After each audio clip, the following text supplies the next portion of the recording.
Hello guys, এই বর্ষা বাদলের দিন কার না টকটক ঝালঝাল আমের আচার খাওয়ার মন না চাই। তো আজকের ভিডিওটা টকটক ঝালঝাল আমের আচারের ভিডিও নিয়ে। তো ভিডিওটা শুরু করা যাক। তো ফার্স্টে চলে গেছিলাম আম বাগানে আম কালেকশন করতে। বুয়ে সিরিস না মানুষদের মারবে। তো এই কথাটা আপনাদের কিসের জন্য বললাম, একটু মজা দেওয়ার জন্য। আসলে এটা আমাদের নিজস্বই বাগান। আপনারা দেখতেই পাচ্ছেন আমাদের বাগানের আমগুলো অনেক বড় বড় হয়ে গেছে। আপনারা জানেনই বৈশাখ মাস পড়ে গেছে, আর কিছুদিন গেলে আমের ভেতরে শক্ত শ্বাস হয়ে যাবে। আমের আচার বানাতে যতগুলো আম লাগবে আমি সব আমগুলো এক এক করে পেরে নিলাম। আমগুলো পাড়া হয়ে গেছে, তো এখন আমরা বাসার দিকে রওনা দিব। যারা যারা আমাদের ভিডিও দেখো তাদের উদ্দেশ্যে আমি একটাই কথা বলবো যে আমাদের চ্যানেল সাবস্ক্রাইব করে দিবা, আর ফেসবুক থেকে দেখলে ফেসবুক পেজটা ফলো করে দিবা। ইতিমধ্যে আমরা বাসায় চলে এসেছি। এখন আমরা আমগুলো কেটে পরিষ্কার করে নিব। এই আমগুলো আমি ভালো করে ছিলতে পারতেছিলাম না, অনেক কষ্ট করে একটা আম ছিলেছি। তো এটা দেখে আমার ভাই আমাকে সাহায্য করার জন্য বাকি আমগুলো ছিলতে বসে গেল। তো ভাইয়া কিন্তু সুন্দরভাবে আমগুলো ছিলতেছিল, আমি পারতেছিলাম না। তো ভাইয়া এক এক করে সব আমগুলো ছিলে নিল। আমগুলো ছিলার পরে পানিতে ভিজিয়ে রাখতে হবে, না হলে আমগুলো কালো হয়ে যাবে, দেখতে খারাপ লাগবে। তো এখন ভাইয়া গোল গোল শেপ করে এক এক করে সব আমগুলো কেটে নিল। এর মধ্যে কিছু আম আমিও কেটে নিয়েছিলাম। আমগুলো কেটে নেওয়ার পর আমের ভেতরে যেগুলো বিচি ছিল সব হাত দিয়ে এক এক করে বের করে নিতেছিলাম। আপনারা দেখতেই পাচ্ছেন আমের কষ ছেড়ে দেওয়ার পরে পানির কালার কালো কালার হয়ে গেছে। তারপরে পরিষ্কার পানি দিয়ে আমগুলো আমরা আবার ভালো করে ধুয়ে নিলাম।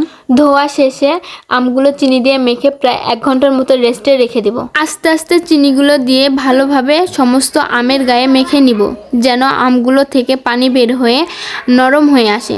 আমগুলো মাখানোর পর 1 ঘন্টা থেকে 1.5 ঘন্টার মতো রেস্টে ঢাকনা দিয়ে ঢেকে দিব। এই সুযোগে এদিকে এসে আচারের জন্য মশলা তৈরি করে নিব। তো মশলা তৈরি করার জন্য ফার্স্টে নিয়ে নিব 1 চামচ জিরা, 5-6টা শুকনো মরিচ, আর 1 চামচের মতো পাঁচফোড়ন, 2টা তেজপাতা। এদিকে এসে কারেন্ট ছিল না বলে মাটির চুলাতে এগুলো একটু টেলে নিব। হালকা করে গরম করে নিয়ে পাটাতে নিপিস করে গুঁড়ো করে নিব। গুঁড়োগুলো একটা প্লেটের সাইডে তুলে রেখে দেব। 1 ঘন্টা রেস্টে দেওয়ার পর আমগুলো থেকে অনেক পরিমাণ পানি বের হয়েছে। আমাদের একটু ভুল হয়ে গেছিল যে চিনি মাখানো পাত্রটির পানি কড়াইতে দিয়ে দিয়েছিলাম। আমগুলো এখন কড়াইতে দিয়ে একটু ভাপিয়ে নিতেই আরও পানি বের হয়ে গেছিল। যেহেতু গাইস আপনারা সবাই আমার ভিডিওটা দেখেন, তো আপনারা সবাই আমাদের চ্যানেলটা সাবস্ক্রাইব করে দিয়ে যাবেন, আর অন্যদের শেয়ার করে দিবেন, আর কমেন্ট করবেন বেশি বেশি করে, যেন আমাদের ভিডিও বানাতে আরও উৎসাহিত হয়। তো দেখতে দেখতে আমগুলো একটা বলক দিতে সিদ্ধ হয়ে গেছে। তো আমরা আরেকটা বলক দিয়েই আচার বানানোর মশলাগুলো সবগুলো দিয়ে দিব। তো আমরা ফার্স্টেই দিয়ে দেব 1 চামচ মরিচ গুঁড়া, তারপরে হালকা একটু নেড়ে দিব। আচার বানানোর যে মশলাটুকু তৈরি করেছিলাম সমস্তটুকুই দিয়ে দিব। মশলা দেওয়ার পর আচারের যে একটা ঘ্রাণ বের হয়েছিল না, গন্ধটা শুকিয়ে জিভেতে জল চলে এসেছিল, মনে হচ্ছিল যে কখন খাই কখন খাই। পাশে থেকে আমার ছোট ভাই বলতেছিল, আপু আমাকে একটু দাও না, আমি একটু খাই। তুমি কেমন আচার তৈরি করেছো, আমাকেও একটু দাও। তো আমি বলতেছিলাম আর একটু ওয়েট করো, আচারটা তৈরি হয়ে গেলেই তোমাকেই দিব ফার্স্টে। তো এটাই হচ্ছে আচারের ফাইনাল লুক। আপনারা কমেন্টে বলে যাবেন আচারের কালারটা কেমন এসেছে। আমি কিন্তু জীবনে কখনো আচার তৈরি করিনি, এটাই আমার ফার্স্ট রান্না ছিল বা ফার্স্ট আচার ছিল।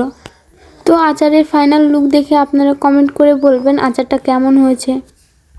তো এখন আমি আমার ছোট ভাইদের আচার পরিবেশন করব, দেখি তারা বলে কেমন হয়েছে।